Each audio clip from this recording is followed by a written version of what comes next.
levosimendan, diprinona y la dobutamina, que ya ustedes la conocen. Esos son los medicamentos que van a aprender. ¿Ya? Bueno.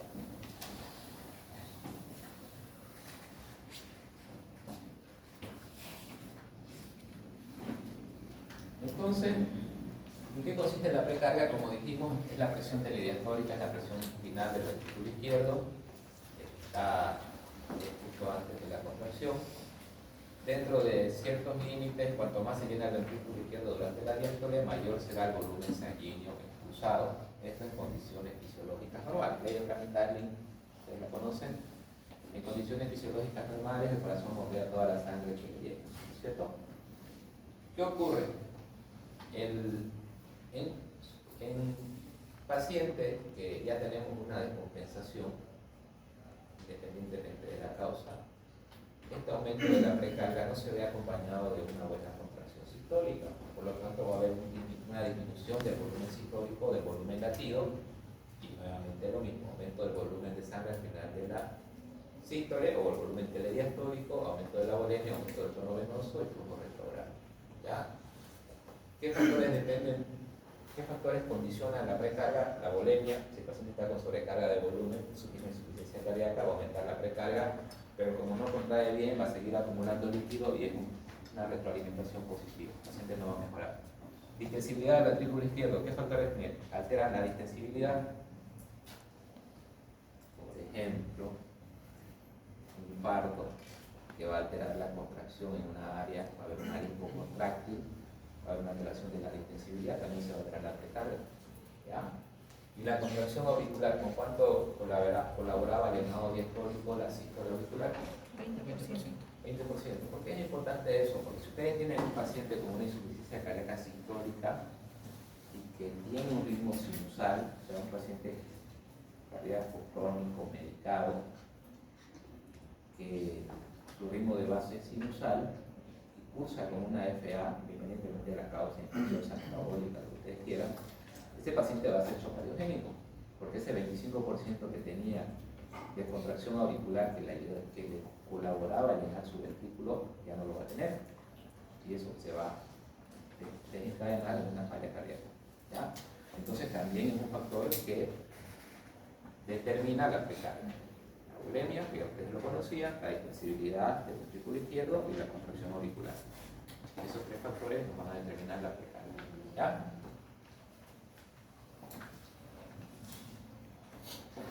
Bueno, la poscarga dijimos que es la fuerza contra la cual se contrae el ventrículo, equivale a la tensión o fuerza que deben desarrollar los ventrículos para abrir las válvulas sinoideas, aórtica y pulmonar, para mandar la sangre a la circulación sistémica o a la circulación menor.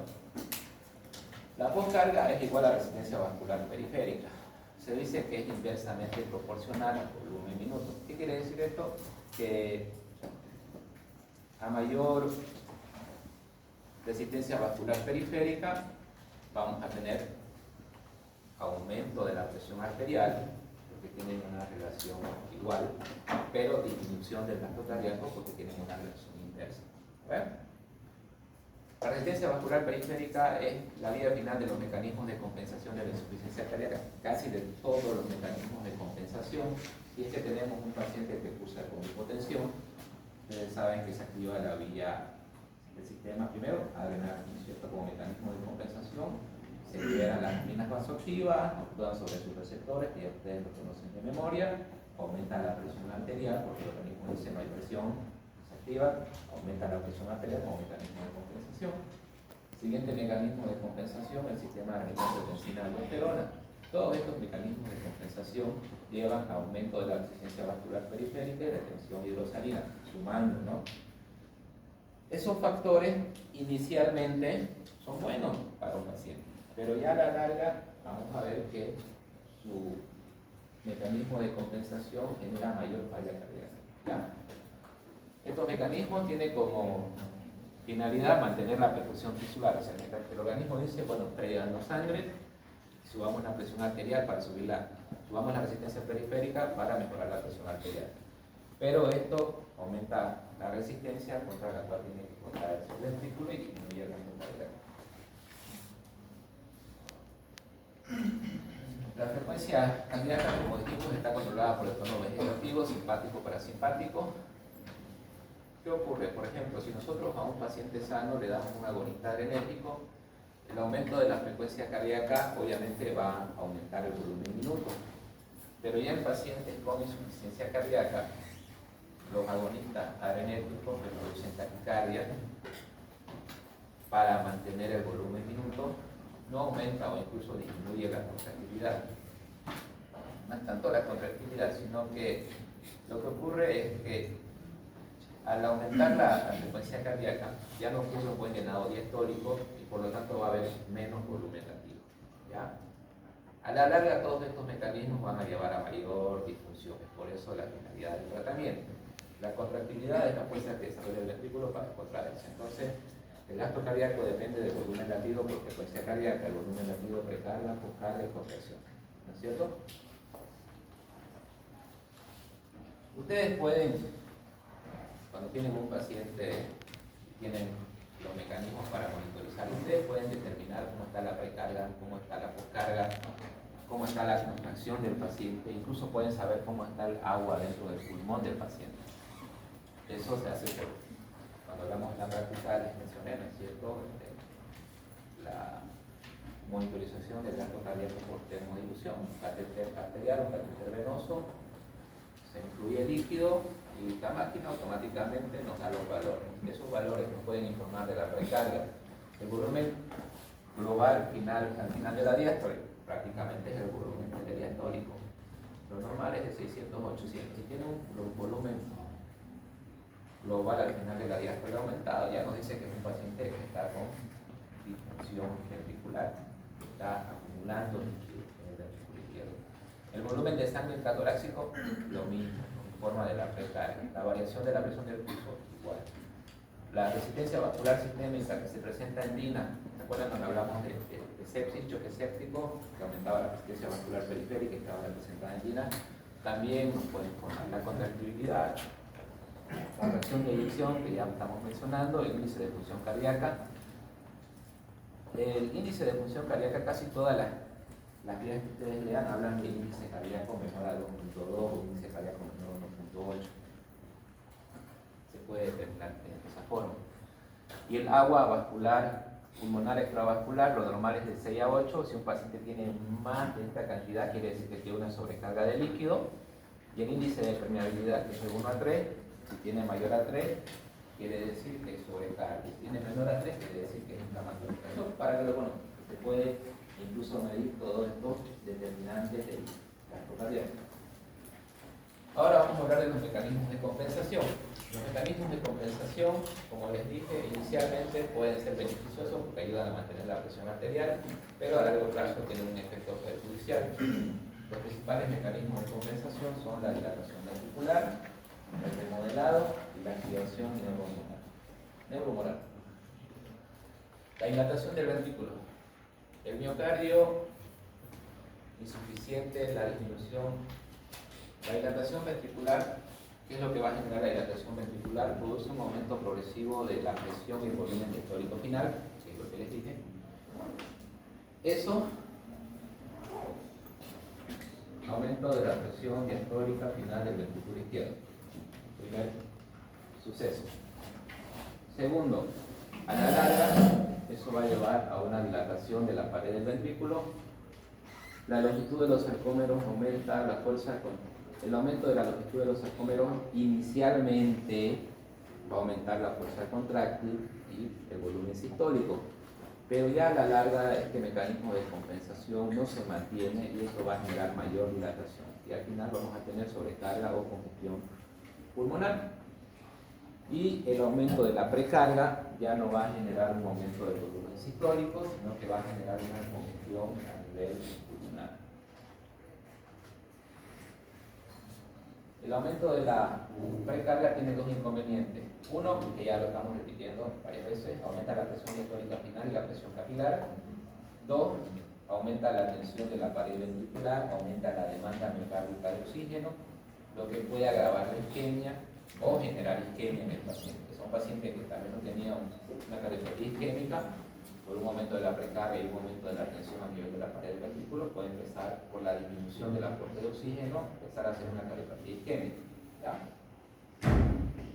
El remodelado ventricular ante una sobrecarga hemodinámica, ya sea de presión porque el paciente es hipertenso, o porque el paciente tiene una estenosis aórtica, o ya sea de volumen porque el paciente tiene una insuficiencia valvular, mitral aórtica, o una lesión cardíaca o un infarto, va a generar cambios de volumen y la estructura del ventrículo. Eso se llama remodelado.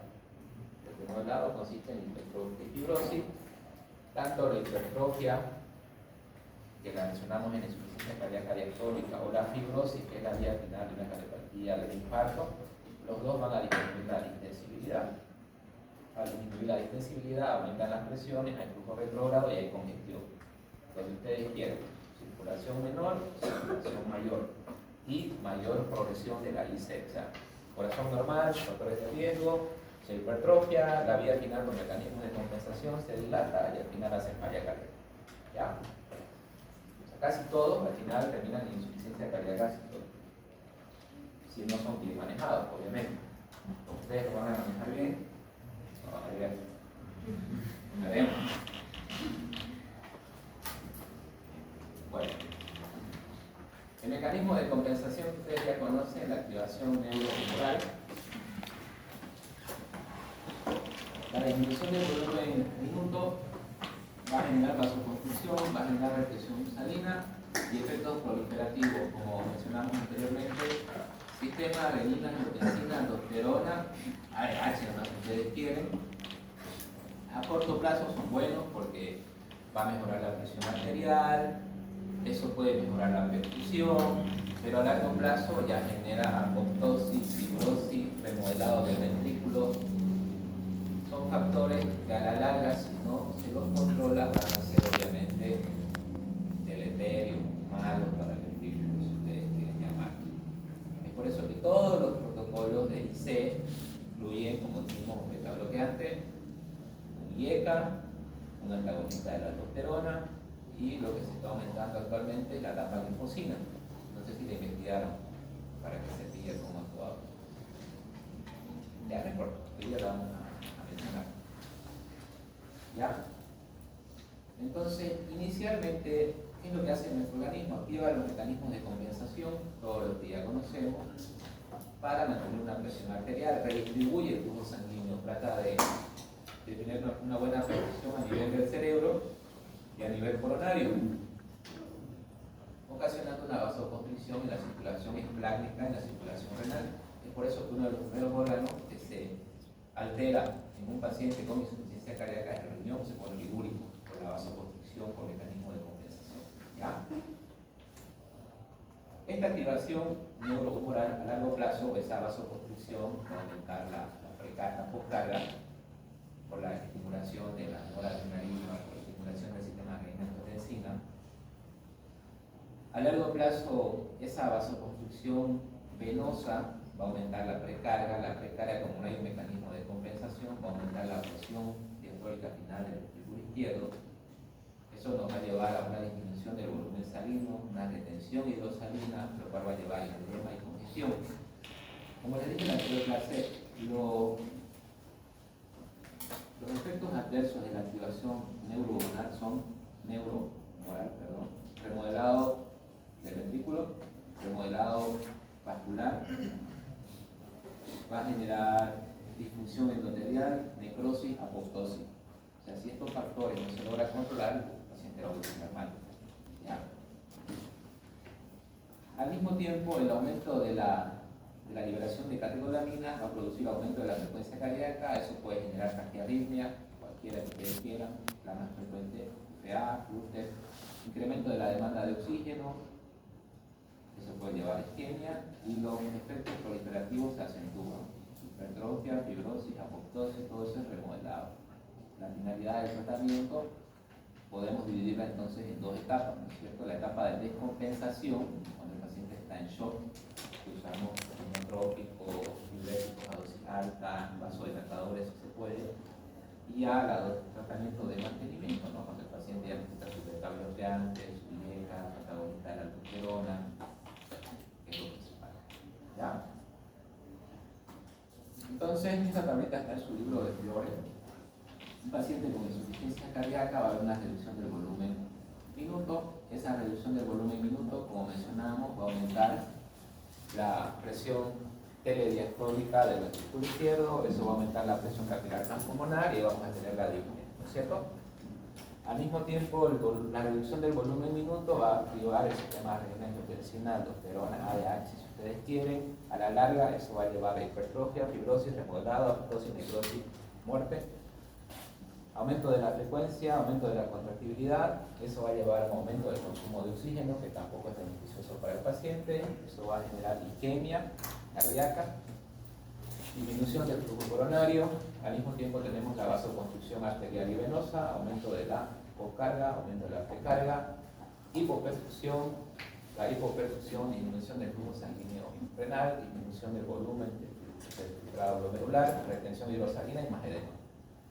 Al mismo tiempo, esa hipoperfusión podemos decir que va a alterar el llenado capilar, que va a generar fatiga, que va a aumentar el lactato. Básicamente, en esta diapositiva resume todo lo que hemos hablado hoy. ¿Ya?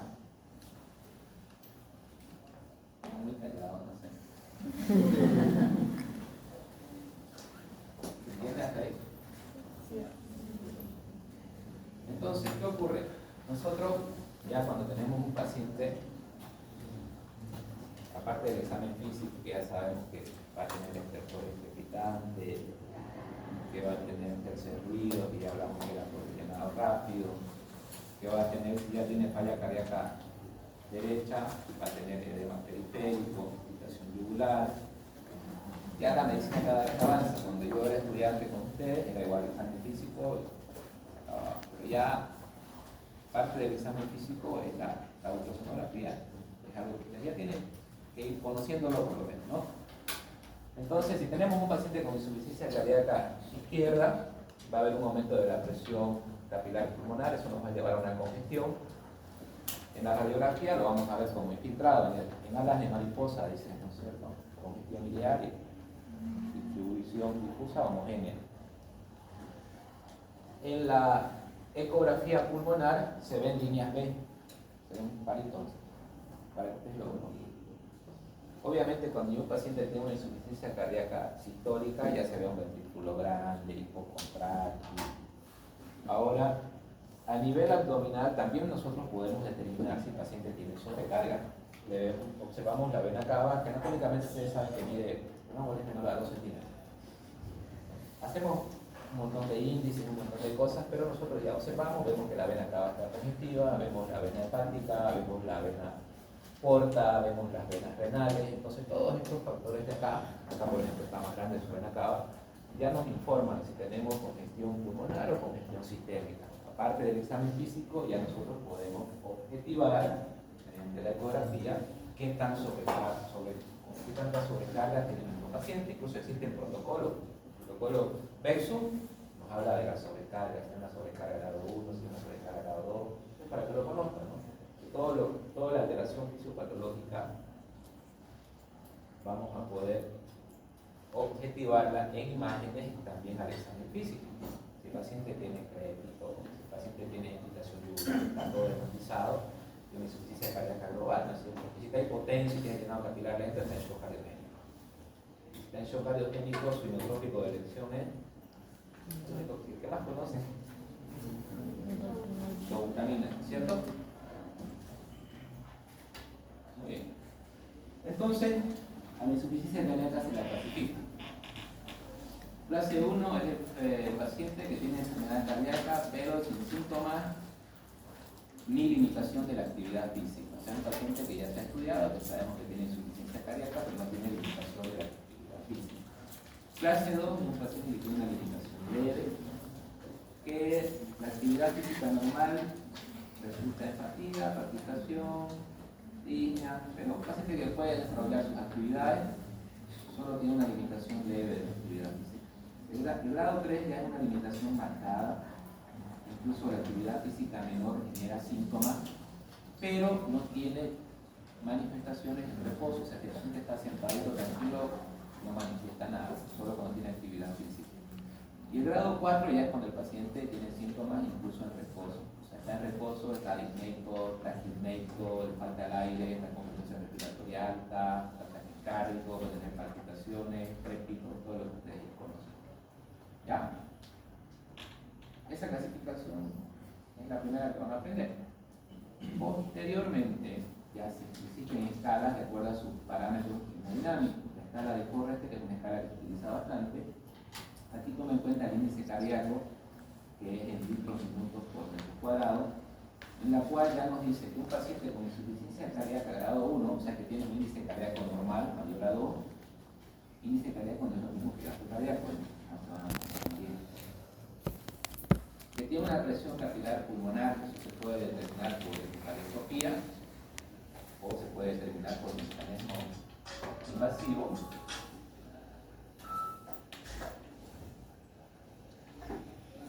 Clínicamente no tiene síntomas de insuficiencia cardíaca, tiene una mortalidad bajista del 3%, el tratamiento beta bloqueante. ¿Y qué más le aumentarían ustedes a este paciente para que no progrese su enfermedad?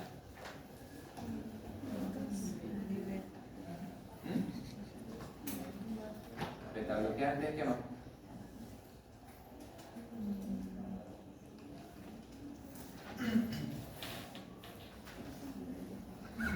Aquí ya saben que tiene insuficiencia cardíaca. Ustedes no quieren que haga remodelado ventricular. ¿Qué le aumenta? Beta bloqueante ya tiene. ¿Qué beta bloqueantes usaban? ¿Se acuerdan? Carioselectivo, no carioselectivo. Carvedilol. Está bien. Es un beta bloqueante que puedan receptores alfa, receptores beta, y dijimos que tenía la característica que era antiinflamatorio, antioxidante y que disminuía la resistencia periférica, por lo tanto mejoraba el electrocardíaco. Le pueden dar carvedilol, le pueden dar bisoprolol. Beta bloqueante, más, ¿qué más?